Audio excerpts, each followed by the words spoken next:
Welcome back to another episode of the Blue Hen Outdoors podcast. I am pleased to have with us owner, operator, CEO of Ocean State Spear Guns, Mr. Matt, in the house tonight. How you doing, brother? Doing all right. Thanks for having me on.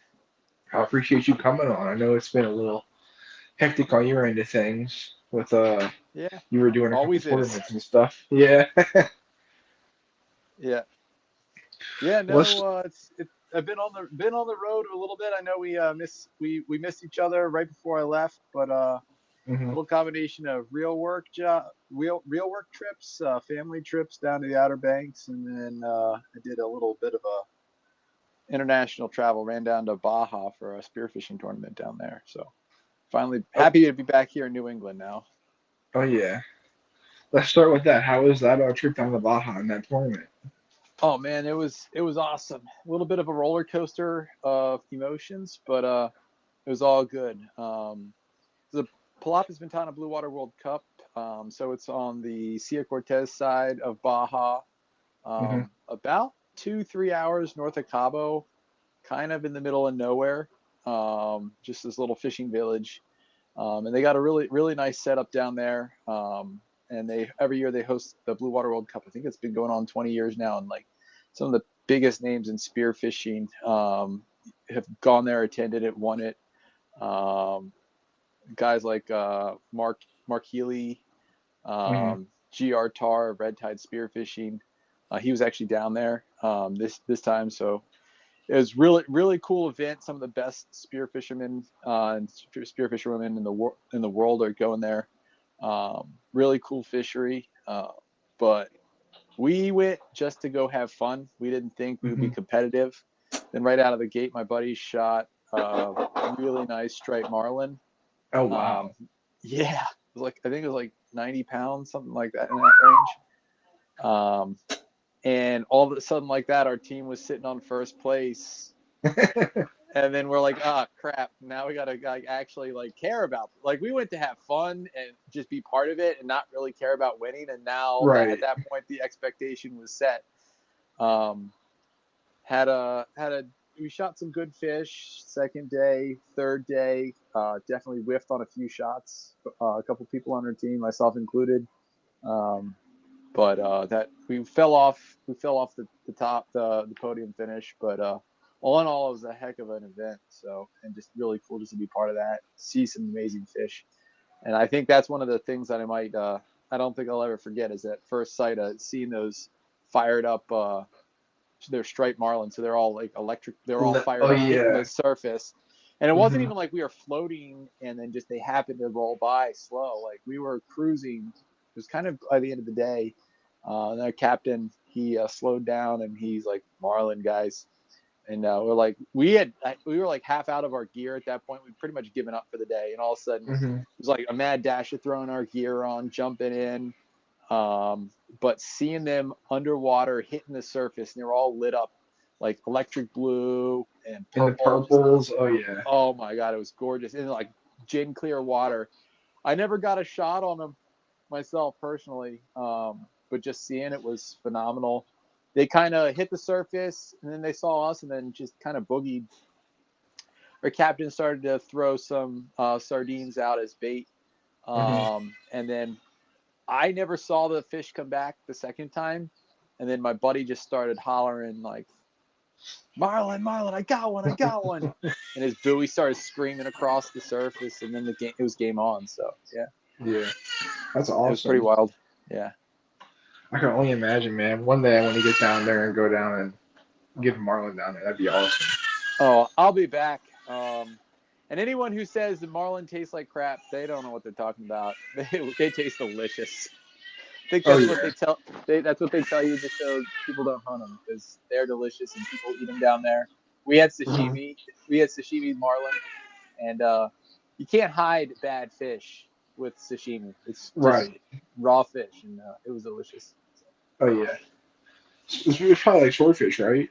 What Or was that? along the line. It's probably like swordfish, like along the line of swordfish. I've never had marlin before. It was a lot redder. Okay. It wasn't like that like whitish swordfish. Swordfish is by far one of my favorite fish in the sea to eat. So Oh yeah. Very different than that. So, Okay. Yeah, I never know what they look like. So yep. what? Let's backtrack a little bit. How did you get your start in the spearfishing? Yeah. So, like, I've always grown up on and around the water. I grew up down in Maryland, fishing in Chesapeake Bay for striper. My dad, he grew up down on the Outer Banks, so we have familial ties down there. I always visit my grandmother, who lived down there until she passed, down there in Nags Head. Hmm. So yeah, growing up, when I was a kid, I made these like little pole spears and would go out to the shipwrecks right off the beach there in Nags Head. Wasn't wildly successful, not really into it. It was just something to do at the time. Hmm. But really went down the rabbit hole with, rod and reel fishing. Went away to college up to Long Island, and then wound up here in southeastern Connecticut, Rhode Island area, for work.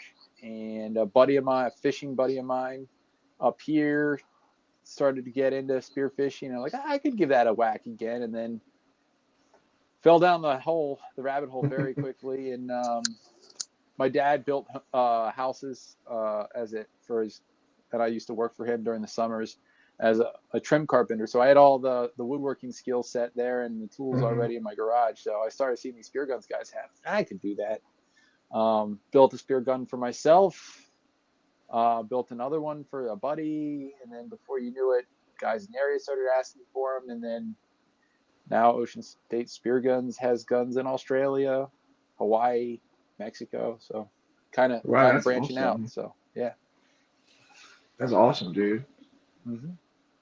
What would you say is because until I've recently started, I mean, we've talked. I've recently started getting into it this past year, Mm-hmm. dipping my toe in the water, no pun intended, with getting into spearfishing. But what would you say is like the spearfishing fishery up around our area, like being in the Uh, Northeast? Because I think in the it's north a in the Northeast, it's a great fishery. It is of course seasonal. mhm, It's definitely kind of heats up when the water temperatures hit that magical 50 degrees.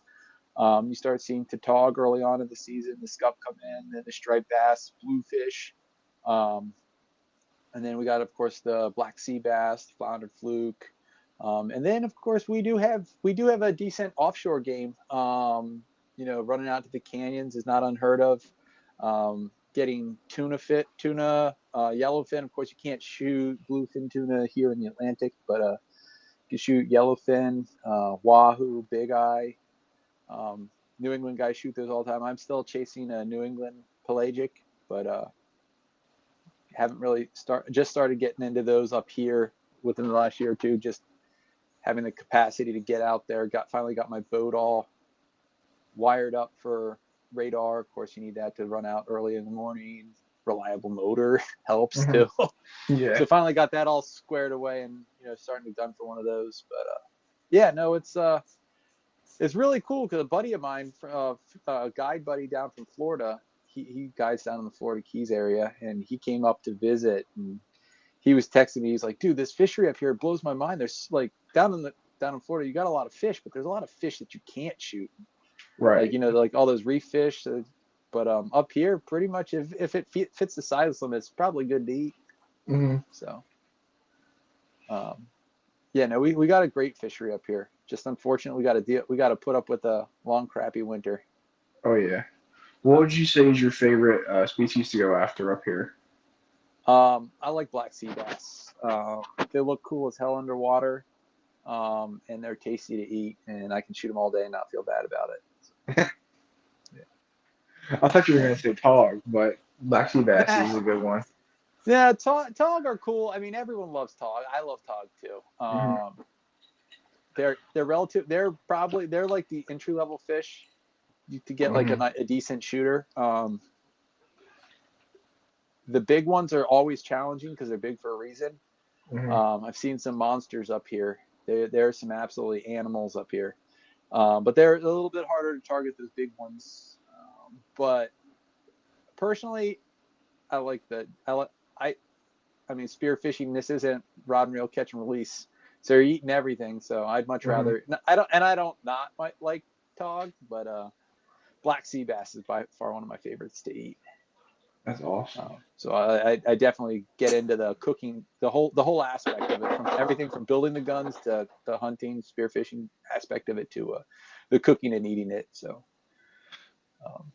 yeah. On that cooking side of things, how do you feel about people more and more having like a better fish breakdown, like using the whole fish inside of it, like I not love it. wasting as much? I love it. There's a lot of great ideas in it, and I think it comes down to knowledge, right? Like I grew up in a fishing household. My dad taught me to fish from a very, very young age. We were always eating fresh fish, but it was always fish fillets, and he did the thing, and you had 3/4 of a fish that kind of went in the compost pile, and that was that. But now I think a lot of people are really rethinking it about, hey, what else can we use here? What else is good? I mean, people are making these fish stocks, and it's really just that sharing of ideas about cooking fish stocks. I've seen Valentina Thomas did a pickled eggs, or sorry, not pickled eggs, pickled eyeballs, which I thought was going to be weird as hell, but it's actually a tasty snack. So and I think just having that open mind to try different things, eat different things. I think it also might be like a generational thing too. Yeah. Talking to my parents, they're much more hesitant to eat things like raw, and even the ways we prepare it. Like sushi is wildly popular in the younger demographic. I speak to myself like a younger. I'm an old man, but like I don't know. I'm 35, and like I feel like my generation was the one where like sushi restaurants became big. Everyone loves sushi Yeah. now. But you talk to my parents, my wife's parents, they're like, ugh, if it's not they're cooked all the way through, I'm not touching it. I'm like, well, Right. it's probably not going to kill you. So, but really, the just sharing of ideas, recipes, and methods of preparation. Because there's some things I'll try and I hate them, but there's a lot of good cookbooks, a lot of good YouTubes out there. So I'm actually working on my own little bit of wild game cookbook. Oh, really? So, yeah, just really just collection of the things that I've messed up in the kitchen and then somehow got right. So Yeah, I'll have to keep an eye out for that. oh yeah, it's in the works, but it's a long ways out. I'm very busy, but as I play around in the kitchen, I write things down, and some of my best were had a few too many margaritas cooking for family, and my wife said, "You better write that down before you forget it." So yeah. What's your favorite preparation? Oh, that's too hard.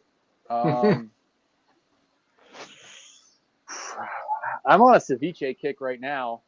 Probably owing to the fact that I just spent a week in Mexico, but yeah, I could sit down and eat a whole bowl full of ceviche right now. But it really comes down to the fish and the fish and what I'm feeling at the time. Different fish are definitely set up for different. They favor different forms of preparation. So I'll get myself into a rut, and then I'll be like, all right, I've had too many salt crusted black sea basses, because that's like a cool one. It's like when we have family, you do the big salt crust, and Yeah. it's a cool preparation. But after a while, I'm like, all right, I got to try something different. I'll go explore, go down the rabbit hole, check out some YouTube. But that's what I usually do, is I'll find a recipe I like and then throw in some other things and figure. It's more of like the thought. I try not to do it like, all right, add 2 tablespoons of this and then time it for this long. It's more of the thought process of like, what are we trying to do here? Like thinking about the flavors and stuff. So Yeah, that's awesome. but yeah.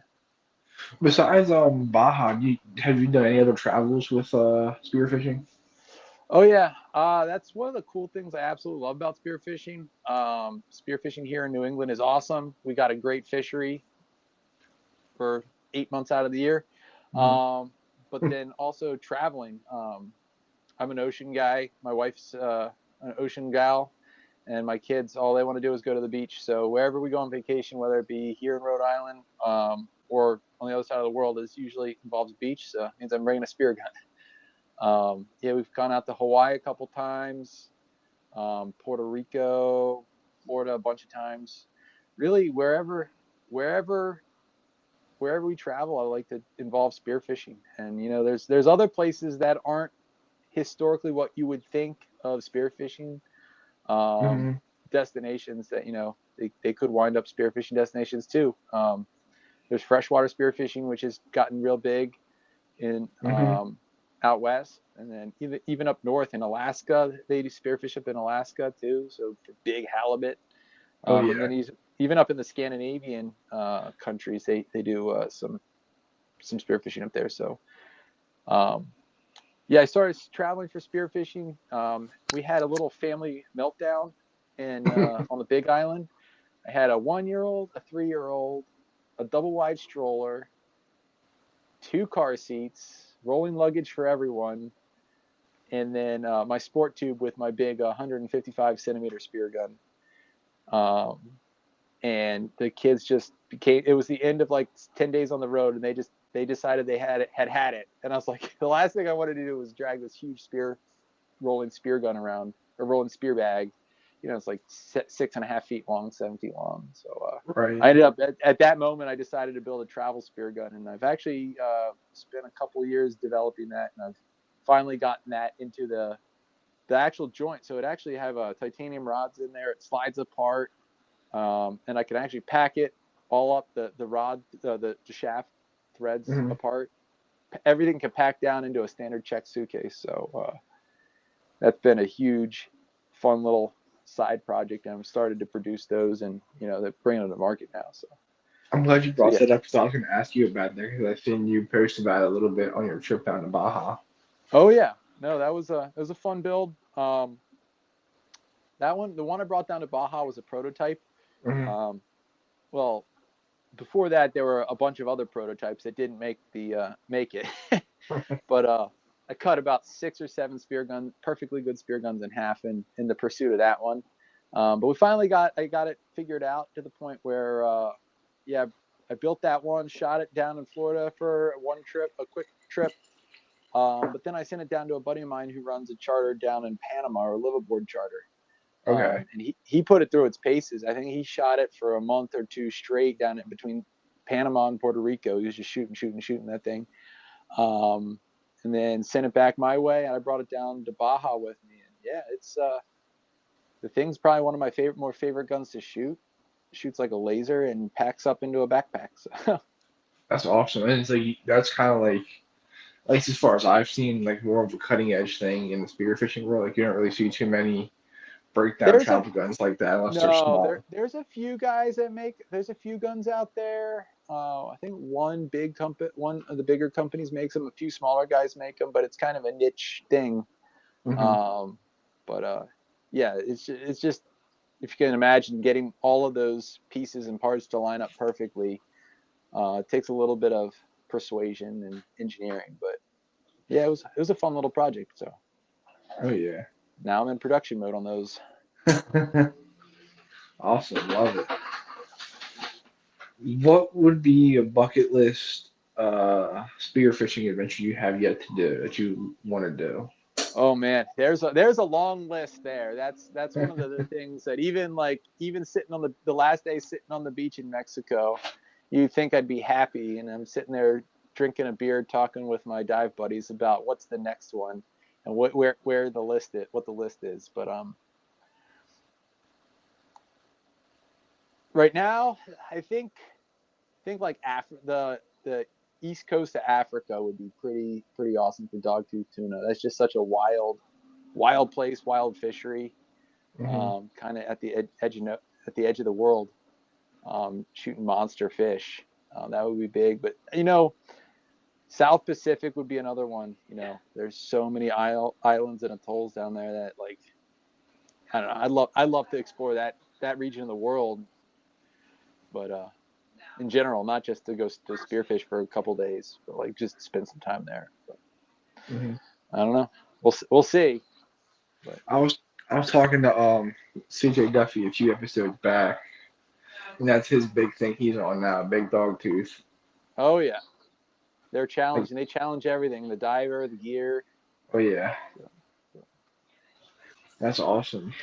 What would you say is the best or most coolest fish you've got to date? I think probably my most memorable fish was a cobia I shot last year down in the Outer Banks. Um, it was a decent cobia. It ended up being like a 50-inch cobia. Um, but we were diving. It really wasn't the fish itself. I mean, actually, let's back up. I've been diving with this guy, Dave Siebert, with Vicarious Spearfishing, out of the Outer Banks for years. I think ever since before I started building guns, and right when I think he started guiding around that time. Good friend of mine at this point. But anyway, we've been diving together for a couple of years, doing the inshore game, really targeting smaller fish, getting a lot of spade fish. Don't let anyone tell you spade fish don't taste good. Just cut off the bloodline; they taste delicious. Um, we've gotten some amberjack with him, Almaco jack, but really never like struck it big on like a big like quote trophy fish, right? Hmm. So and out. This was last year. We're leaving the dock. It's like, all right, Matt, what do you want this time? I'm like, I don't know. Give me a cobia or a wahoo. He's like, all right, I'll see what I can do. So we get out to this one wreck, and at this point we run like 20, 30 miles offshore. We're fishing wrecks that it's like 180 feet to the sand, 100 feet to the sand, 120 feet to the sand, that kind of thing. Hmm. But then the wreck stands up off of the sand, and then there's a hole all up and down in the water column. Hmm. It's a really cool phenomenon, with the way the bathymetry works. And even here we just have it's just flat, and then we have this structure, Oh this yeah. column of fish that all the way to the surface you'll have whatever fish swimming around on the surface, just because 120 feet down there's something. I mean, tuna are the same way, wahoo. So Mm-hmm. it's just cool how that works out that way. But anyway, puts us on top of this wreck, and we were diving it. We got some amberjacks, got some barracuda, but nothing crazy to write home about. And then I swim down. I'm sitting pretty much on top of the wreck, and coming up straight up at me is what I thought was a tight. I thought it was a bull shark, because that winter I'd been down in Puerto Rico, and we'd been spearfishing a lot with a bunch of bull sharks. What like they're on the smaller side. They're really looking for the chum. They're not looking for you. Hmm. So I really wasn't worried. Like, oh look, it's a bull shark, because it's coming head on, and it got bigger, and it got bigger, and it got bigger, and I'm like, oh, this guy's really big, and he looks really interested in me, and he had these like little fish, what at the time looked like little fish, on the side of him, and I thought they were, when I first saw him and the little fish, I thought they were like those little pilot fish, Hmm. um, the ones that, or the ones that, those cleaner fish that just kind of have Yeah. that symbiotic relationship with them. Hmm. So I'm like, all right, I just passed it off, and then he turned sideways about 12 feet away from me, and it was not a bull shark, it was a tiger shark, and it looked like a 55-gallon oil drum was swimming through the Circling water. by you. Oh wow. Yeah, just these big striped bands. It was fun. Like at the time, like it was just mind blowing how cool it was. But then I look at those fish again, and there's a cobia, and I thought, they look little, but I was like trying to make that calculation in my head. I'm like, I think that I'll take the biggest one. So I shot the big one, which I thought was going to be small. Turned out being 50 inches or 49 inches. So Oh wow. That's a a decent one. sizable fish. Yeah. Um, but yeah, I started swimming for the surface, and then the shark got really interested in my fins, because they see the fins going like that, and Hmm. they get really excited by that, because they think it's like bait fish running away from them. So yeah, no, that was wild. Ended up hitting the surface. I'm pretty sure my brother was getting seasick on the surface. Right. The other guy we were out with took a shot on one of the other cobia that was spinning around. I'm yelling at them to try to get the shark away from me, because I'm like, one hand, I'm like, have the line trying to get the fish to not sound and go down into the wreck and then lose all my gear and the fish. So I'm trying to like pull the fish up. I have the gun, like I'm trying to get the shark away. I'm screaming for someone to help me with the shark, or put another shot in the fish. Other dive buddy shoots another fish that's running. He whiffs on the fish, like completely misses the fish. The guy, my buddy, jumps in the water, shoots the other cobia. It just is mayhem for about like what seems like 5 minutes is probably 30 seconds. We get in the boat, and that was wild. One day I forgot my GoPro. Right, it's like the one But day you wish you but had it. my buddy Dave on the ride out, I'm like, God damn it, I forgot my GoPro, and he's like, you're gonna see something cool today. He was not wrong. Yeah. So yeah, Oh so yeah. that was probably my most memorable fish to date, just because of like the whole circumstance. hmm But yeah. Let's talk about the tri-state diving event that you're being a part of and helping out with up there. What's that all about? Yep, it's a local club, bunch of divers. It's been around for a long time, since I think 2008, long before my time. Um, just a local bunch of guys that just try to spread the word in the community about spearfishing.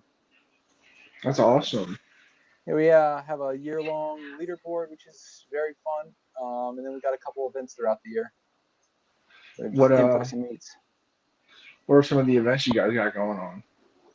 So that people can know. Um, yeah, we have a usually in the spring we have a Scup Cup. That's where you go out and blast. It's just a bunch of scup. Um, I love them. They also taste good. I don't know why people think they're trash fish. They taste delicious too. Um, so there's the Scup Cup. We do a beach cleanup every year. Actually, a bunch of us went down to Baja. When we had actually two tri-state teams that went down to Baja with us. Oh And wow. that was cool. We do have a species meet usually in August. That's usually the highlight of our meets. And then in the fall time, we have the JoJo Morin commemorative or memorial tog blast, where we go off and blast the biggest tog wins.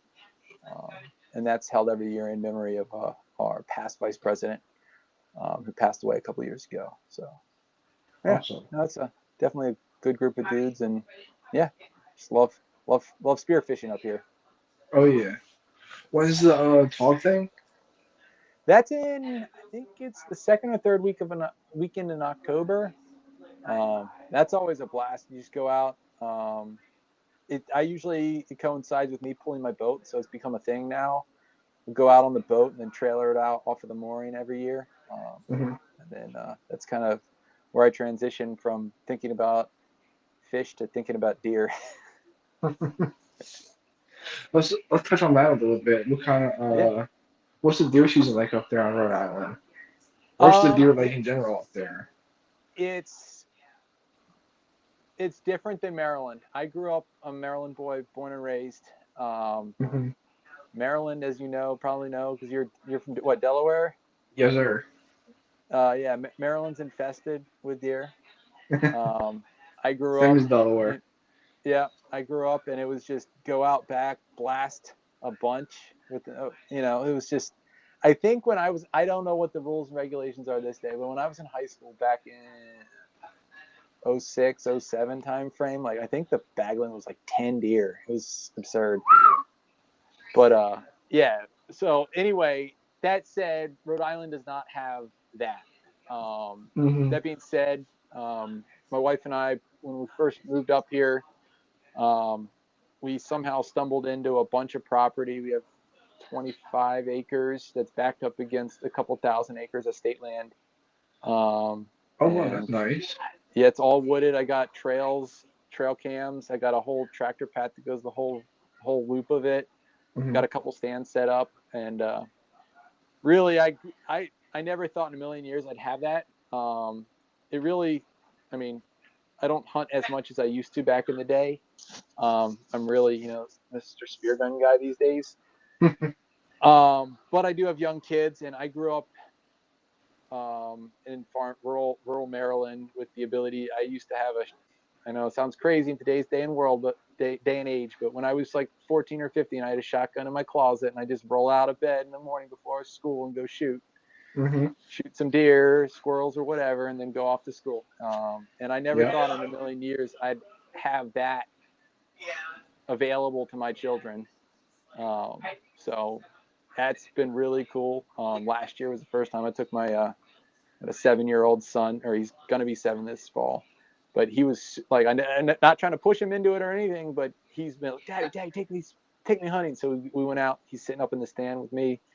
We haven't shot a deer together yet, but he just like was absolutely loving just seeing the deer and their environment. We were spotting them with the binoculars, talking about their activity, their behavior, that type of thing. So that's been cool. And then this year, the last couple of years, they never were here when we moved in, but we've been here 10 years now. But we started having turkey come in the last couple of years, and I've been hearing gobbles. So trying to get after them this spring. Things got really busy with the business. I never got after them. The day the season closed, the next day I came home from work and slammed the door, and one shot gobbled like right at the edge of the woods. I'm like, you bastard. But yeah, next year I think that I'm going to make that a priority of mine because I love turkey. I do love turkey hunting. It's probably my favorite kind of hunting there is. So. I concur with you on that. I love turkey hunting. That's my favorite. Oh yeah, absolute favorite. I just love how it's so interactive, right? Like fishing, you kind of just sit there. Maybe you can chum, I guess. Fish come in, you shoot them. Deer, you can rattle, grunt, whatever. But it's not that two-way dialogue that there is with with turkey. I mean, sometimes with waterfowl, but not really. It just depends on. Yeah. Sometimes with them, but I do love waterfowl hunt. I mean, of course, being a Maryland kid, I do love my waterfowl, but turkey, I don't know, something about it. Hearing them go off. They're just magical, man. That's the only way I can put it. It's magical. Oh yeah, it is. I think that the first time every spring I hear that the first gobble, it's just like all my hairs go stand up on the end. It's all right. This is awesome. So yeah. Shifting back to the deer, do you guys have any like big booners up there, or are they more smaller deer because they're off the island? There's nothing crazy big. I think I don't know. I'm sure hunters better than me have shot some nice deer up here. We do have some decent deer, 8, 9, 10 pointers, but nothing like this. This isn't like a Missouri whitetail lands, Right. Yeah. So, for the area, they're decent. Yeah. Yeah. That's what's up. Yeah. What's the waterfowl scene like up there? There's a lot of seed. My next door neighbor is actually he wasn't my next door neighbor. His parents, he grew up in the house next door to mine. He's about my age, but he's really into waterfowl hunting. So I've been out a couple times up here. Unfortunately, I got too much going on in my life. They got some good sea ducks out on Narragansett Bay. He always hits it big. He always hits it big with his ducks out in the bay, or even up in the woods with wood ducks. Actually, we have a family of wood ducks. That's probably the coolest to see when they come in and nest up in the creek back behind the house. And wood ducks when they come in. But yeah, there's some good waterfowl. I don't know if it compares to the Chesapeake Flyway or whatnot, but they do have some good waterfowl hunting up here. That's awesome. What do you see for the future of Ocean State Spear Guns moving forward? I don't know.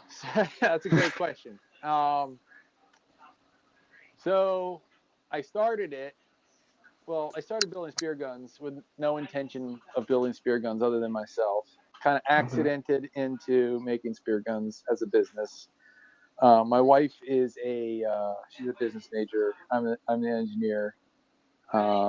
She's a business major. She pressured me into making an LLC and like actually making a company out of it. And then it was always a hobby company. The goal was always to have the company that would, subsidize the boat at least, maybe some of the travel as well, but nothing more than that. And we got there, and it's like, all right, now what?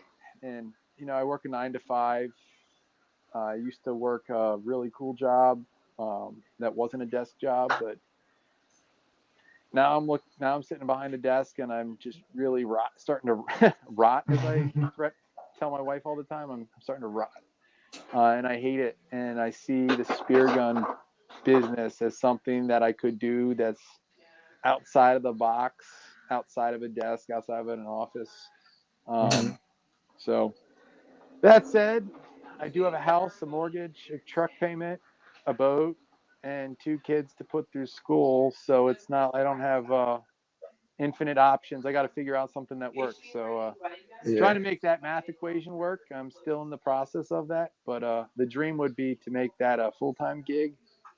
Um, where it started and where it is right now, I'm kind of on the edge. I'm still doing for the most part, custom guns. Mhm. Um, I don't advertise much. I do social media.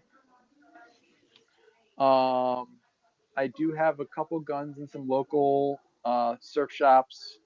Starting to brand. I think that the next step for me is to get my guns into shops. Um, really make let still do the custom game as well. I do like building the one-offs and working with the customers to develop spear guns that they really want. Mhm. But take some of my like top performing guns, top selling guns, and start to get them into fishing tackle shops. I've started doing events here up. We did the New England Saltwater Fishing Show up in the Rhode Island Convention Center. That was a really fun event and really opened my eyes. There's a lot of shops and vendors that were like, hey, they came stop by the booth. I wasn't seeking them out. I actually went in like, hey, I want to meet guys to put my guns in their shops. And I was going to go out and walk around, but I got so busy talking to potential customers, making sales at the shop or at the event that I didn't have time to go look for these people or talk to guys who own shops. Mhm. But they ended up, I got a couple really good contacts, and it's been slower than I expected into actually turning that from a discussion into here's some spear guns, here's a gun rack, let's start selling these things. But I'm working Mhm. on that.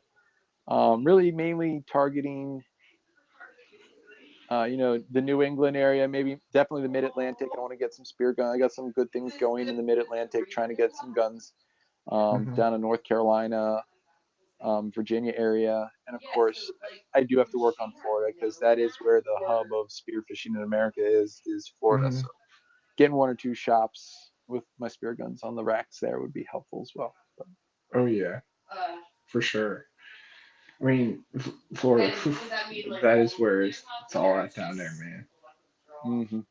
So we'll see how that goes. Of course, just building the guns and developing contacts is eventually that hopefully I can get those guns in a shop that gets more steady traffic. What I found with the custom orders is I do hit points where I have a lot of guns going on. I'll have 15, 20 guns going on, and then I'll dip down to like, I'll get them all cleaned up and out the door, and then all of a sudden I'll dip down. And I'm Mhm. not building as many. So kind of getting more steady uh, business that would come with a shop front would definitely be helpful. Mhm. What, especially with the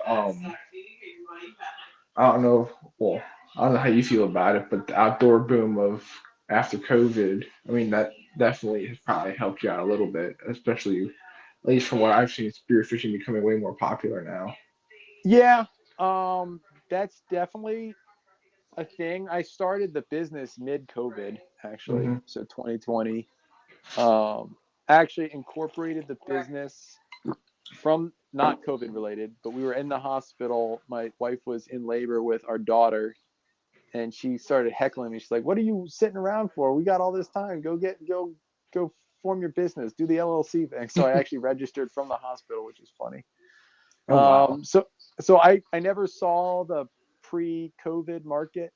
That being said, they are 100% in the last couple of years. Spearfishing has taken off as more of a quote mainstream thing. It used to be all those crazy guys off doing it. It's still that. Hmm. However, there's little likes of like like on Meat Eater and Steve Rinella on Netflix on Primeline TV. We got him going spearfishing. So Hmm. um, I don't know. It's definitely becoming more of a mainstream event. Well, then you got a Probably lot of it's guys down in selfish. Florida and Hawaii getting big too on YouTube. Yeah. Yeah. I mean, it's always been very popular there, Hmm. to a certain degree, but I think I don't know.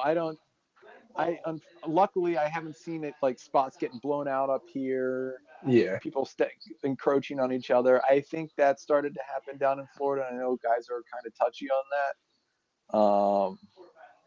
Which sucks because you love to see people enjoying the outdoors, but on the same time, you want to enjoy the outdoors and you go out to the outdoors to not be near people, and the last thing you want to do is be elbowing guys away from your favorite dive spot. So Right. I guess But it it's just a happens. I challenge to mean, go off and find and develop your own dive spots, and then never ever ever post them on social media. right. I mean, it's kind of like hunting. It's like you don't really have any good hunting spots anymore. Everybody's either spot burning or it's like you don't have any good Yeah, spots with GPS. You know what I mean? yeah. I'll tell you where I shoot some really nice bucks. Backyard. Right. But yeah, it's a little different on the ocean. Oh yeah. What Before I let you start throwing some shameless plugs out, I love to ask everybody. This is my favorite question. What is your why for spearfishing? Like, what keeps bringing you back? The why. Um, there's a lot of answers to that one. I think that for me, it's the whole experience, right? Like, I'm not out there for the most part. I don't film my stuff. I'm not like chasing those kill shots. Hmm. I'm not in it for the sport like sport fishing aspect of it. I love the whole process. I mean, I build these guns out of passion. Um, I enjoy the time that I'm in the shop, especially if it's a gun that I'm building for myself. Um, and even customers' guns, I'm thinking about all the fish that like how it's going to be used. So I enjoy the aspect of like preparing for it. The gear, I'm a gearhead. Like I love gear. Doesn't matter if hunting, fishing, hiking, climbing, archery, whatever. I Hmm. love nerding out on the gear. Um, my basement is like a collection of all sorts of sports and uh, hunting and fishing activities. So I love that aspect of it too, the preparation for it. But then in situ, the actual hunt, you really never know what you're going to see down there. It's just such a experience. And I know it sounds weird and trippy, but like you're holding your breath. You got a minute and a half breath hold if you're good, you know. But what you see down there is phenomenal, and every drop is different. It doesn't. You might do like blue water diving. You might do 100 drops and see absolutely nothing. And your 101st time, all of a sudden, this tiger shark just materializes out of the murk, with a giant cobia on its side. Hmm. Um, and then same thing in a much smaller scale, here in New England we're fishing. You know, it's a lot of times it's just, you know, it's the rocks up above the surface. You would never understand what it is below the surface, and it's just a completely different universe. Hmm. Um, yeah, it's just you never know what you're gonna see down there until it happens. Um, and you get that limited fragment of time to go out down there and experience that. But then on the backside of it as well, like we let in the beginning of this podcast, I was talking a lot about the cooking. I Hmm. really do enjoy the cleaning, preparing, and eating the fish. Um, big thing for me is, of course, not only just cooking it and enjoying it myself, but sharing the food with people. Like whenever we go on trips with the family, like everyone's like, when are you going diving? Because they know that night we're gonna have a feast. Right. And I think you're So sharing experience and a story with everybody of how you got it, and everybody's uh-huh. enjoying Oh yeah, the and it really activities. does. It's I don't know. It's people seem to appreciate it that much more when it's not only, oh, you cooked for us, but like you spent your day out and you came back with this cool fish, maybe a cool story. Um, I don't know. So there's a little bit more connection to the food. So Oh I yeah. don't know. Especially nowadays. I mean, not saying that there isn't. Well, I mean there isn't. A lot of people are just like, oh, I just go get my stuff from the grocery store, but it's like everybody wants to be like, oh, I'm organic or gluten free this or non GMO that. It's Yep, like, yep. no, you can't be. This is one of my big points. I don't know how religious or spiritual you are, but I tell people, I'm like, look, I'm going to God's grocery store, getting what I Hmm. should get, how it's supposed to be made, eating what they're supposed to eat. You Yeah, can't get no more better or natural than that. You know what I mean? 100%, 100%. But before we get going here, man, what are some shameless plugs you'd like to throw out to the people to get to you, get some spear guns potentially? Yeah, yeah, no, definitely. Yeah, no. So I mentioned, I'm pretty active on social media. I do enjoy that as a platform. Instagram, um, Ocean State Spear Guns or at Ocean State Spear Guns. I do love sharing a mixed bag of not only the shop work, building the guns, a little bit of like how to on taking care of your spear guns, and then of course showcasing the guns, but also travel with the guns, cooking the fish. You know, a little bit. Like I said, you asked me what my favorite part of spearfishing is, or what keeps me coming back. I try to share that through social media, and it's the Hmm. whole soup to nuts, beginning to the end of that Everything. spearfishing lifestyle. Yeah. Um, Sometimes it's we got a bunch of wind and waves and I'm out surfing, but I'll just share clips of that. So that's or I'm out hunting. That plenty of times I'm posting up in the stand.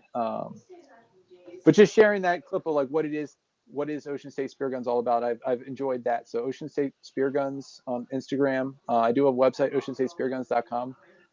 And right now I am doing, for the most part, custom guns. I do have, like we talked about, I do have some in retail shops. Hmm. Um, but retail guns and custom guns for me cost all the same. Whether it's you're buying something right off the shelf, already set up, ready to go, or if you hit me up on Instagram, all my contact information's on my website. Hmm. Contact me, and I work with the customer to really get to know who they are, what they're hunting, what species they're targeting, and I'll try to give some of my feedback on the guns that I've made for past customers, how they liked them, how we would really set that gun up, length. These guns, it's not like it's just like any firearm or bow that you would take out hunting. Hmm. Um, you could tweak everything on them, and you could go to the store and buy a Remington 870 and shoot most things pretty good. I Hmm. did that all my childhood, but this is for a little bit more. I'm gonna sit down, talk to you, figure out where that gun sits on your arm so it can be perfectly ergonomic. Is it going to be rear handle? Is it going to be mid handle? Is it going to have one band? Is it going to have five bands? Like, Right. and then color coordination, wood burning, abalone inlay. Really trying to bring some unique touches some to these guns. So that's actually my latest thing, as I started doing abalone inlay, and people are absolutely loving that. Awesome. um, but yeah, no, that's pretty much it. Well, awesome, man. I thank you for coming on and spending some time with us tonight. Like I tell everybody, you're always welcome to. If you're in the area, hit me up for some Mhm. spear fishing or some hunting potentially. Whatever's in season, we'll And have likewise, to get hey, after it. I know you're getting into the spearfishing game. August 1, Tog opens up here, and they'll be in thick through October. So I got a boat on a mooring. Anytime you're up here, just hit me up. Sounds good. I will definitely do that. All right. Well, with that being said, guys, thank you again for tuning in to another episode of the Blue Hen Outdoors podcast. And thank you again, Mr. Matthew, for coming on tonight. Thank you.